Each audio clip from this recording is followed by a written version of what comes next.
নমস্কাৰ পিংকিডেলৰ আনটি ব্লগলৈ আপোনালোক সকলোকে পুনৰবাৰ স্বাগতম জনাইছোঁ। আমি আজি এখন ধুনীয়া ঠাইলৈ যাম, লগতে আজি শিৱৰাত্ৰি আৰু আপোনালোককো লগত লৈ যাম বুলি ভাবিলোঁ। তেতিয়াহ'লে বলক গৈ থাকোঁ। লগতে মহাশিৱৰাত্ৰিৰ সকলোলৈকে শুভেচ্ছা থাকিল। আশা কৰোঁ ভিডিঅ'টো চাই ভাল পাব। আমি আহিছোঁ বোকাখাটৰ পৰা। আমি এতিয়া নুমলীগড় পালোঁ, সেইফালে চিধা যোৰহাট যায় আৰু এতিয়া আমি সোমাম এইফালেদি গোলাঘাট যোৱা ফালে।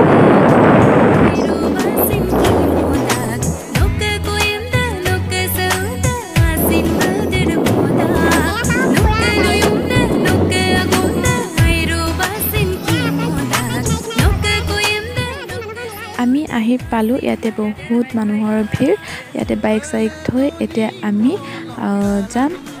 আমি আহিছোঁ নুমলীগড় দেওপাহাৰলৈ। এইখন এখন প্ৰত্নতাত্ত্বিক স্থান হয়। এইখন 39 নং ৰাষ্ট্ৰীয় ঘাইপথৰ লগতে লাগি আছে।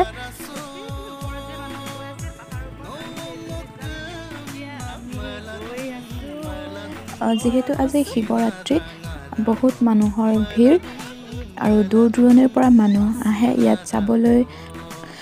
ইয়াতে বিভিন্ন ধৰণৰ শিলত খোদিত কৰা ভাস্কৰ্য দেখিবলৈ পোৱা যায় আৰু মই যিমান পাৰোঁ আপোনালোকক দেখাবলৈ চেষ্টা কৰিম ওপৰলৈ গৈ।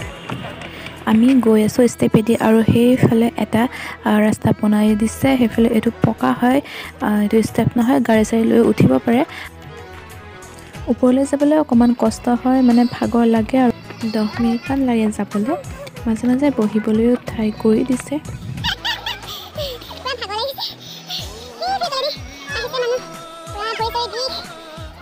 আমি এতিয়া আধা দি পাই গ'লোহি, এতিয়া আৰু আধা যাবলৈ আছে। এতিয়া আমি অকণ বহি লৈছোঁ ইয়াতে। এয়া আমাৰ ছাৰৰ ভাগৰ অৱস্থা। ওপৰৰ পৰা ইয়াৰ পৰা যদি পৰিব লাগে মানে বাই চান্স আৰু হ'ব নাপায়, তথাপি পৰিছোঁ আৰু পূৰা বিচাৰি নাপায়গৈ আৰু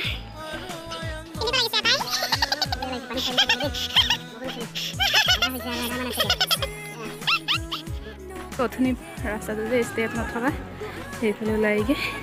আমি ওলাই আহিছোঁ এইফালে আৰু সেইফালে এটা এতিয়া বলক ভিতৰলৈ যাওঁ। এয়া দেখিছেনে শিলত খোদিত কৰা বিভিন্ন ধৰণৰ ভাস্কৰ্যবোৰ, বিভিন্ন ধৰণৰ মূৰ্তি, ফুল, ৰামায়ণ মহাভাৰত আদিকে ধৰি বিভিন্ন ধৰণৰ। এয়া চাওক, এখন সঁচাকৈ চাবলগীয়া ঠাই। আপোনালোকেও আহিব, ভাল পাব ইয়ালৈ আহি। 10ম-11শ শতিকাৰ ভাস্কৰ্য। পাহাৰৰ শিখৰত এখন প্ৰাচীন শিলেৰে অৰ্ধনিৰ্মিত মন্দিৰ, সেইখিনিত যে সেৱা কৰি আছে সেইটোত শুনামতে শিৱলিংগটো ইয়াতে উৎপন্ন হৈছিল আৰু পিছলৈ ওচৰতে থকা বাবা থানলৈ স্থানান্তৰ কৰা হয়।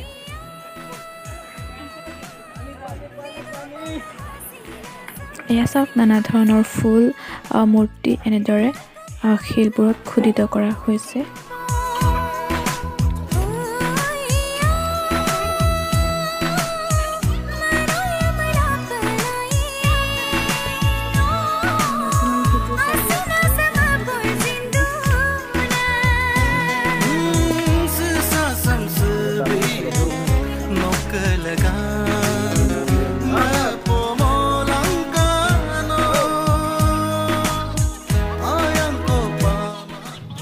ইয়াতে আগতে পূৰা মাটি আছিলে, মানে পূৰা ওপৰলৈকে আছিলে, এতিয়া খানি খানি এয়াই আছেগৈ আৰু মাটিখিনি খান্দি দিয়াৰ পিছত বিভিন্ন ধৰণৰ শিলৰ মূৰ্তি উদ্ধাৰ কৰা হৈছে আৰু মূৰ্তিবোৰ ইয়াতে থোৱা হৈছে।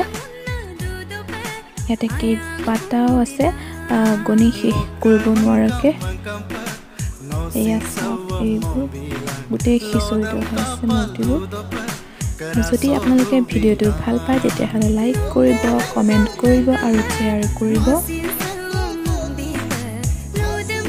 এয়া হাতীৰ মূৰ্তি,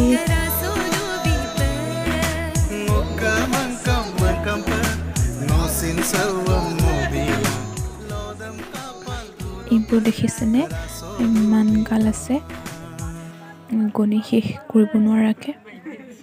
পূৰা চাৰিওফালে শিলৰ মূৰ্তি।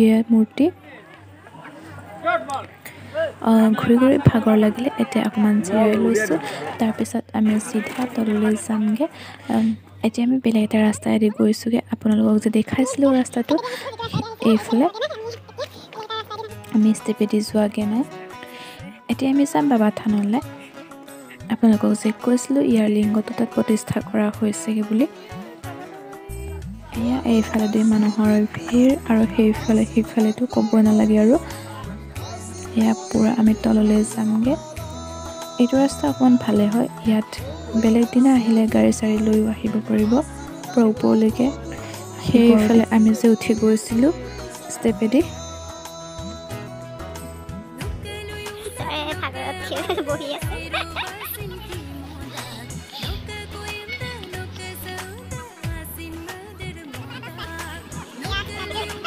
এতিয়া বনাইছোঁ আমি নাই পোৱা বাবা বস্তু লাগে বাবাক নিদিয়াকৈ খাম নে বাবাক দিলে নে নাই বাবাক দিয়াটো দিলোঁ মিঠা নে খাইছা নেকি দেওপাহাৰৰ পৰা আহি আমি এতিয়া বাবা থান আহি পালোঁ আমি সোমাম বুলি ভাবিছিলোঁ কিন্তু এয়া গেটখনত দেখিছেনে পূৰা মানুহ সোমাবলৈ জেগাই নাই সেইফালে লাইন বাই লাইন পূৰা সোমাই আছে আমি ভাবিছোঁ বেক চাইডে এটা ৰাস্তা আছে সেইফালেদি সোমাম বুলি ব'লক তেতিয়াহ'লে এয়া বেক চাইডৰ ৰাস্তাটো এইফালে পূৰা মানুহৰ ভিৰ ভৰি দিবলৈ জেগা নাই এইফালে খিচিৰি খাই আছে আমি ভাবিছিলোঁ মন্দিৰটোলৈ যাম বুলি কিন্তু আমি যাব নোৱাৰিলোঁ ইয়াৰ পৰা আমি ঘূৰি যামগৈ আৰু আপোনালোকক এদিন আহি বাবা থানটো ভালকৈ দেখুৱাম সেয়ে আছিলে মন্দিৰটো এইখন এখন প্ৰসিদ্ধ মন্দিৰ হয় ইয়াতে হাজাৰ হাজাৰ মানুহ আহে আজিতো আৰু ক'ব নালাগে যিহেতু আজি শিৱৰাত্ৰি লগতে ইয়াতে মেলাও চলি আছে আজিলৈ আহোঁ বাই বাই আকৌ লগ পাম বেলেগ এটা ভিডিঅ'ত